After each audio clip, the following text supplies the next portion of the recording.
welcome to MMA This Week, number 5.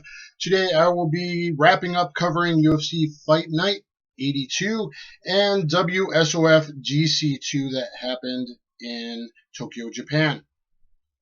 So guys, just wrap up this week. Next week we'll get to previewing some upcoming stuff, but we'll do a quick wrap-up show today. So guys, some stuff I'll mention on Fight Night 82. I won't go over all the fights. Diego Rivas, comeback, second round, flying knee, KO, knockout, beautiful flying knee. What a sound on that. That one was very interesting. And stay put, guys, because I'm going to talk about some of the good stuff at WSOF-GC later and break into putting them on blast for quite a few things and stuff that they'll need to improve upon to be successful in the future. So if you're interested in the MMA business side of things, you'll want to stay for some of those comments. Diego Rivas, second round, KO, flying knee. Justin Scoggins, beautiful karate, distance control, striking. I thought it was really the performance of the night. Justin Scoggins, who actually used to train with Stephen Wonderboy Thompson.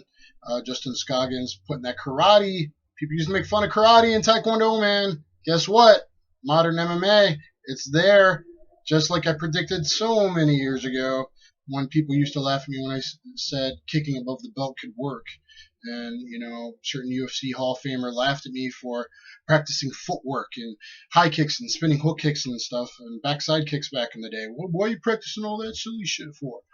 Well, I knew where stuff was heading. You can see me sparring down here in the corner against a whole bunch of various guys. I think maybe it was Kawaguchi right now, fought on WSOF-GC, and the second against UFC fighter and former Pancrase champ Shinzo Anza, and against former deep heavyweight champ Ken Hasegawa, who you see in the foreground there, who also fought at Ryzen. So just something for you guys to look at. You also see in the corner up there, me with my original coach, Dan the Beast Severn. I will be getting to that at the end of the show and mentioning that in the upcoming weeks. Some drama, personal drama, and we'll get to that later.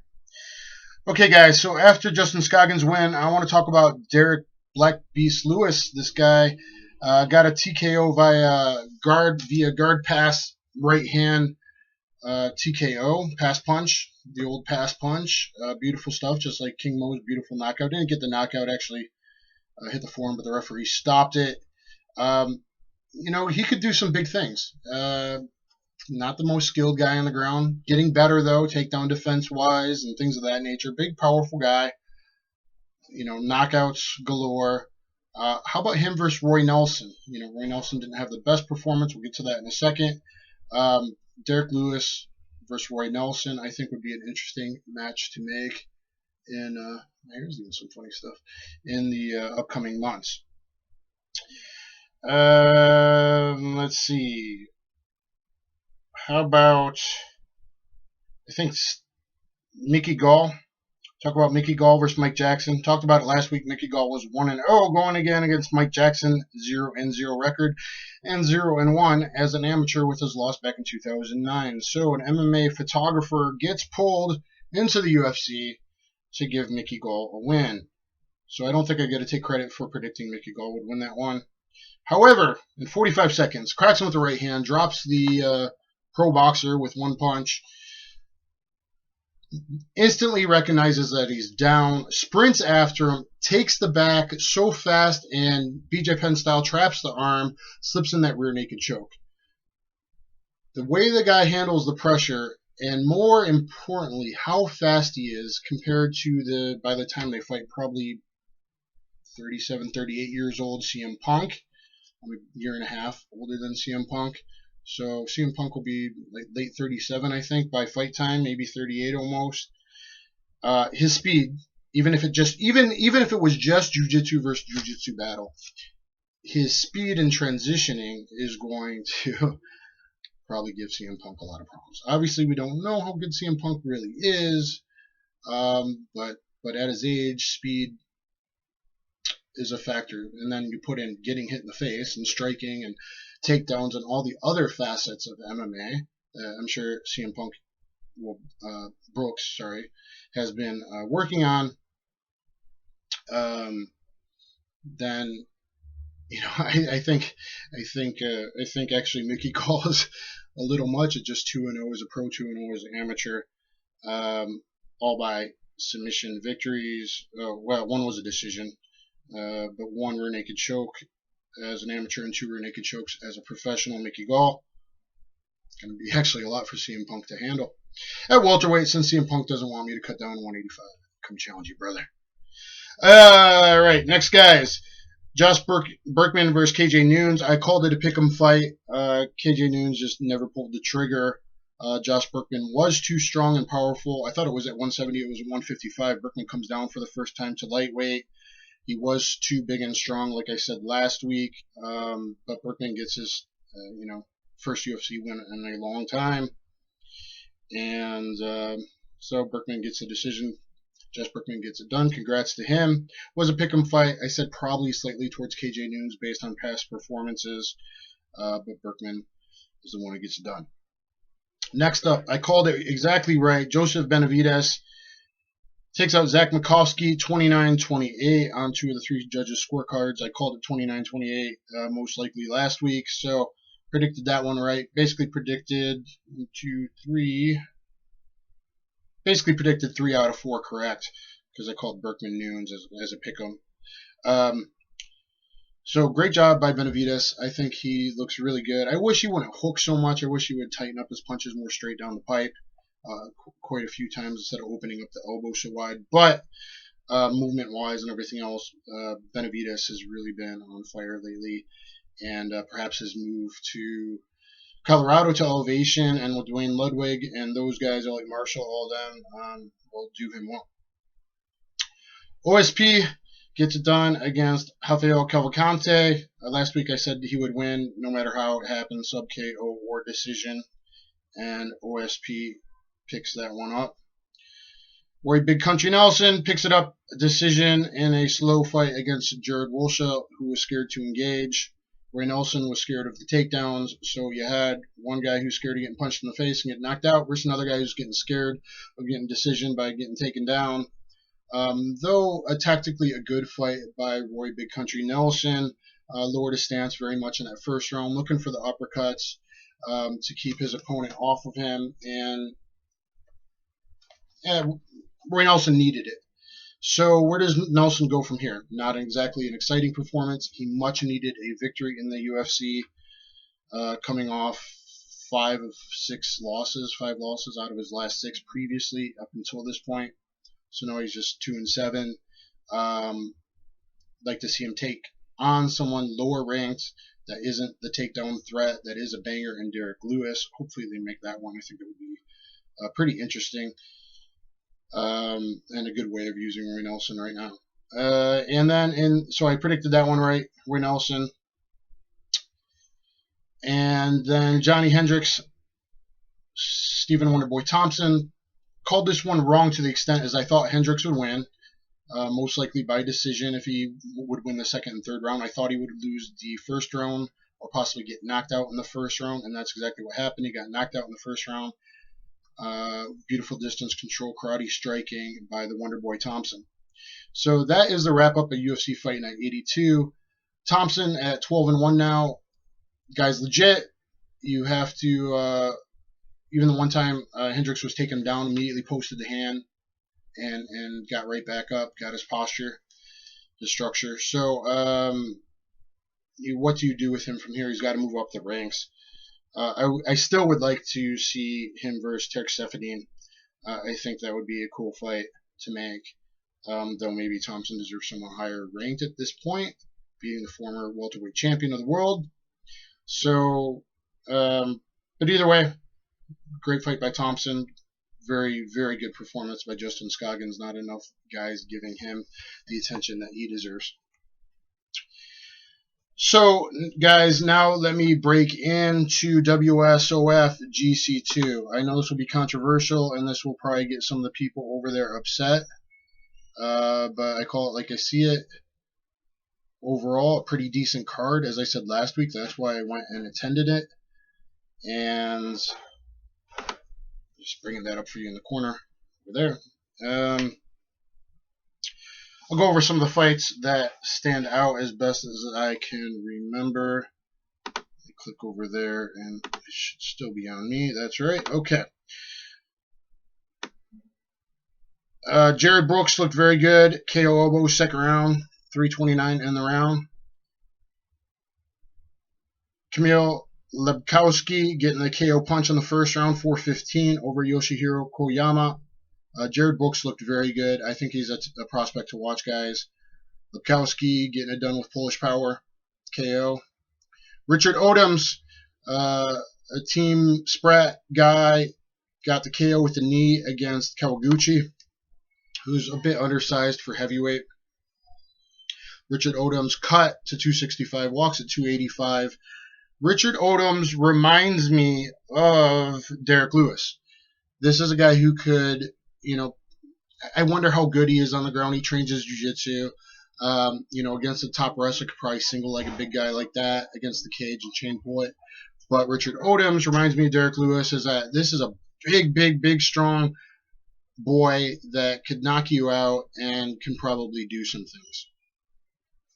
Hisei Watanabe, the veteran, gets it done against the 16-year-old. Yes, you heard me correct. The 16-year-old Korean Yeji Lee. Okay, bad matchmaking. Horrible. Shouldn't have happened. Someone needs to be looked at in their position. Calling it out. I don't want to see it. I've been in the MMA game 20 years.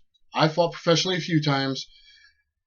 You have to protect fighters from themselves instead of just looking at and being a crappy promoter and matchmaker. Hisei Watanabe is a veteran. She was bigger. She's stronger. She has heavy bones. I believe she cuts weight to make the weight class against 99-pound, 16-year-old Yeji Lee. Yeji Lee was 0-1 with her one fight in Korea being TKO'd, I think in the first round, maybe second. I think it was first round there. She just got her undeveloped 16-year-old brain damaged, and you're going to put her against at that time, 19-6, 35-year-old veteran that can really hit hard. Anyone see a problem with this? I see a problem with this. Why are you booking a 16-year-old for a professional fight? Maybe that flies in Korea. Maybe that flies in China. This was an event in Japan. I'm an American. That shit doesn't fly with me. Okay? Does not. I don't care if her parents signed whatever. I don't care if you found her in a home. Not cool. Yes, it was a quick stop when she got knocked down, but not really, since she's a 16-year-old girl with a losing record that had just been previously TKO'd, and you're putting her against a true veteran of the sport. Shouldn't have happened. Shouldn't have happened. Okay, Yasaku Nakamura. He is a Team Alpha Male Japan guy, which really is just a group of guys saying Team Alpha Male Japan from what I asked him at the after party. Got the decision, split decision. I thought he really deserved it over Larry DeGuglio. And Nakamura using the spring 1-2 over and over and over again. The spring 1-2, I call it Kyoji Horiguchi style. Gets it done outside blitzing in with the spring 1-2. Good stuff from him. I would pay attention to him in the future. Then you got 40-year-old Michihiro Omigawa with his Neo Judo looking very good. Split decision over Teddy Violet. I gave him all 3 rounds. I thought Omigawa looked good, especially for 40. I thought he performed pretty well. He, not a bad style, really. It's a little awkward using the peekaboo and movement and bobbing underneath. I don't like bobbing and weaving MMA. I think he'll duck into a knee or a high kick against a very skilled opponent. We'll time that. But if you're very good at judo and you want to push the guy against the cage and you're a shorter guy, maybe this double forearm peekaboo style, protected him pretty well. And at his age, that's important. Protect that brain. Got it done. And I thought he looked good. I thought he looked really good. Looks like a next fight, Miroslav Strebek knocking out 41-year-old Akihiro Gono in the second round. Gono is a friend of mine. I train with him occasionally at Grappling, where I actually trained yesterday. Monday I trained at Alliance, so it's been a busy week. He had trouble cutting weight from everything I heard. I heard he was in a wheelchair. I was told this probably shouldn't have happened. Some of the lower level or mid-level guys at WSOF-GC are probably not going to be happy with me, but let me just say that I have contacts deep within that organization, and not everyone's happy with some of the things that transpired. Fighter safety should be paramount. How much he was checked out, should he have really been allowed to fight? I don't know, but it was definitely another concern point based on some, the 16-year-old fighting. Should Gono have been allowed to fight? I don't know. I wasn't there. I don't know how bad he was after the weigh-ins. I did hear it was horrible for him. I did hear he was in a wheelchair, and that's not hearing it from Grabaka. That's hearing it at the event. Yesterday I was too concerned about my own training to even bring that up. But it raises some serious issues. If you're going to spend other people's money, a lot of money, and put on a big production, but then do things that are amateurish level promotion and dangerous, there's an issue there, because you're ruining the credibility of a growing organization and throwing away their money and gonna just ruin things. Struvic looked good. Gono, not so much. I didn't like his stance. I'll tell him that in person. He was kind of Muay Thai touching the front foot stance very close together. He only did one teep. Front kick off his front leg in the first round. I don't like that stance. I don't like that style for MMA. I think it's a different sport, and he got knocked out. He ran into a punch. I think it was like an uppercut as he was running in. He got caught right on the chin and kind of like basically ran into it. Then the main event, guys. Rust Fighters. Shout out to my friend Alexei. Rust Fighters. Evgeny Irokin, new heavyweight champion, now moves to 14-4, takes out Brandon Cash. And Evgeny, his hand speed looked very good. He's not the heaviest heavyweight, which I think can be a good thing. He's got very good, fast, loose punches that I've talked about in the last 2 episodes of MMA This Week. And be interesting to see what he can do as champion and what matchups to make in the future. Right away, Brandon Cash looked to have hurt his leg, and then you could see it again in the finality of the fight. Another concern, I've heard that maybe Brandon Cash's, they were checking him, someone was checking him out, doctor or whatever their actual title is, as they come out of the ring, or came out of the cage right away, not even backstage. But did he actually get his injury, his leg, looked at by a doctor quickly? I heard not. I heard someone had to push for that to get done. So these 3 items here of Gono, should the fight have happened? Maybe it should have. I don't know.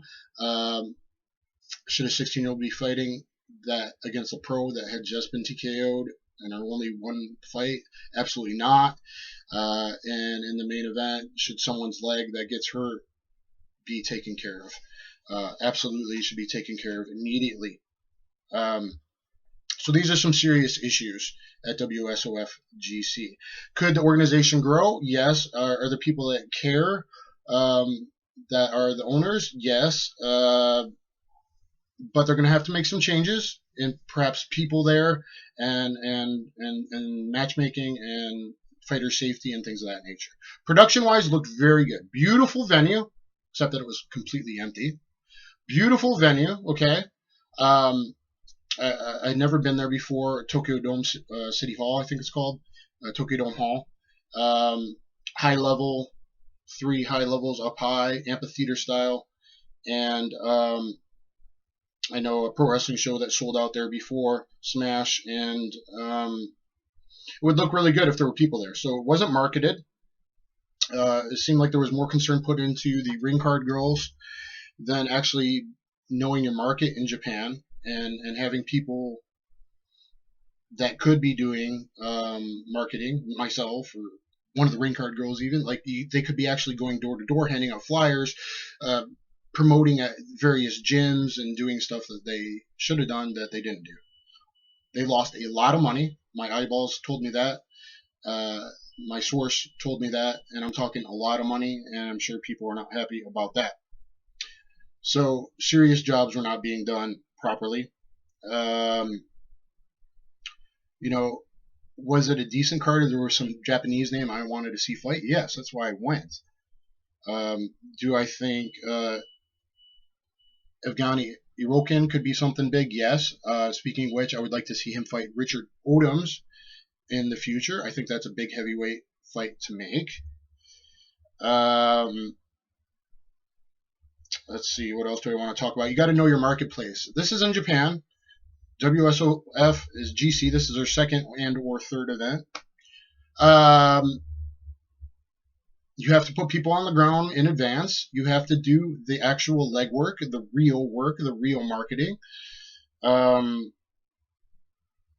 You have to know the Japanese marketplace. They don't know what WSOF, the main WSOF is. That's 4 letters. WSOF-GC is 6 random letters to the Japanese. They are not going to know what the heck that is. They're not going to care because it's not in their routine. This isn't a Pancrase show they go to regularly. This isn't Shoot or Deep or something that's established.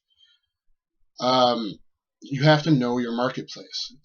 Having said that, if WSOF-GC sticks to other marketplaces that are open right now, other countries,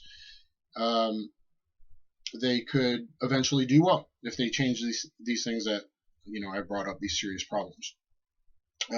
They did announce Robert Drysdale, who was doing his first commentating. I haven't heard it, haven't been able to find it.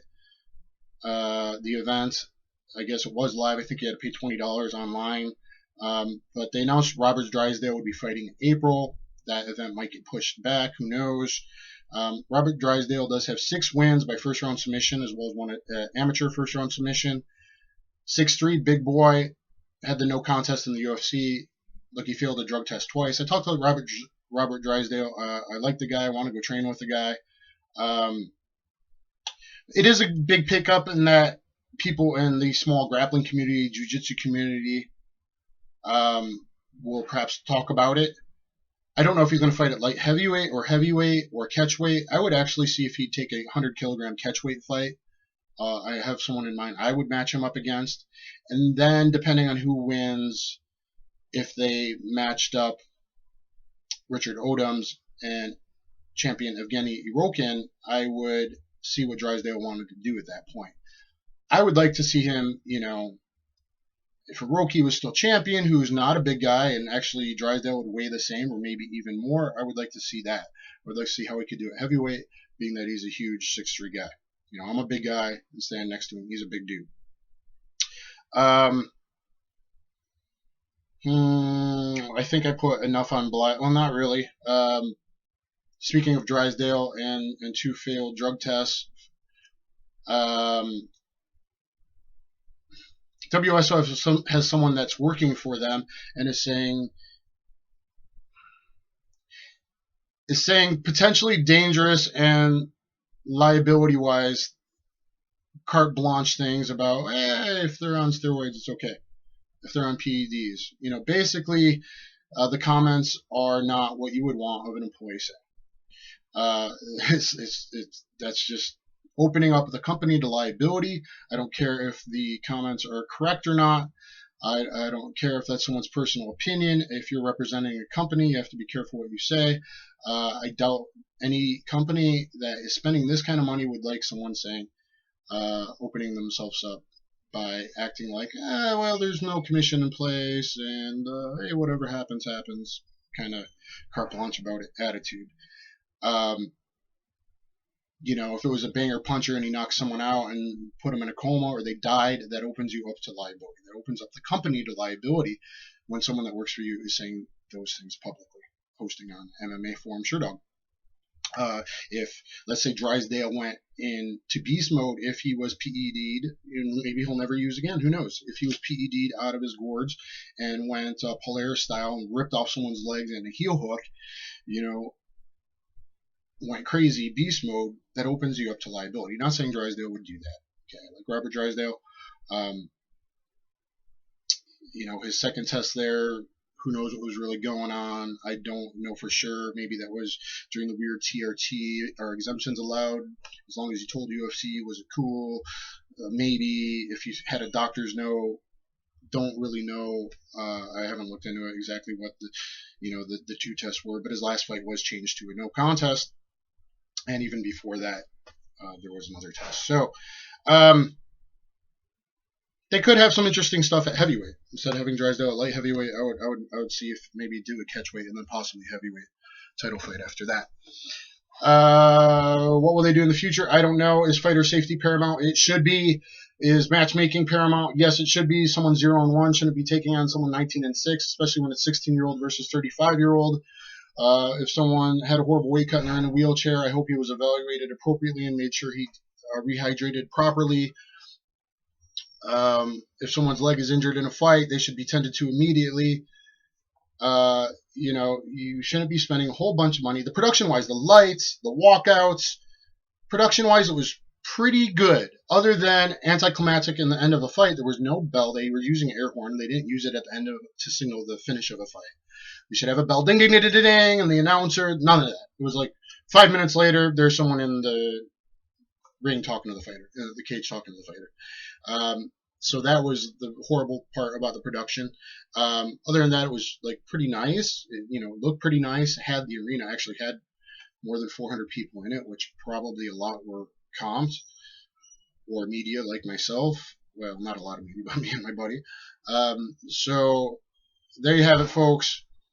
I do wish WSOF-GC some good things, and hopefully they can work on some of this stuff and make sure that it is more professional in the future. And I'd like to see Russ fighters and Evgeny Rokin, what he can do. And I guess that's all I got to say. Next week, guys, we're looking at UFC Fight Night, Cowboy versus Cowboy, the battle at the OK Corral. That one should be exciting. I will be breaking that in next week and talking about Bellator, number, geriatrics, and street fighters. So, talking about Ken Shamrock versus Royce Gracie 3. I am actually excited about that. Okay. And Kimbo Slice versus Dada. And so we'll talk about those two events next week in a preview show. Also, guys, be looking at the end of the month. Hard Hit. I will be taking on Kei Yamamiya Pancrase, veteran, at the Hard Hit event. And, guys, you see I got the picture up, me with Dan Severn. Respect to my original coach, Dan Severn, from back in the day. You see there, 1997. Started with him April of 97. But Dan Severn, I'm going to send you this on Facebook. You know the questions I've been asking you. Answer the question. Talk to me personally, or I'm going to be more and more public as the weeks go on. And to the crowd at Hard Hit, I'm going to take on Yamamiya in a match. Let's call it a match, guys. At Hard Hit, and to get attention, to get you to finally answer me with what I deserve to know. I respect you as a coach. I respect you as a former UFC champion, UWF competitor, NWA champion, former WWE guy. But you need to man up and answer my questions. So there it is for the Beast, who I do hope will be at the Bellator show, and I hope he does get to take on the winner, Ken Shamrock and Royce Gracie, for the geriatric championship of the world.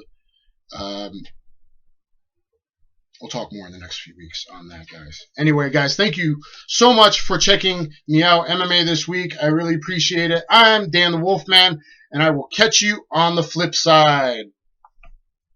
Ow, ow!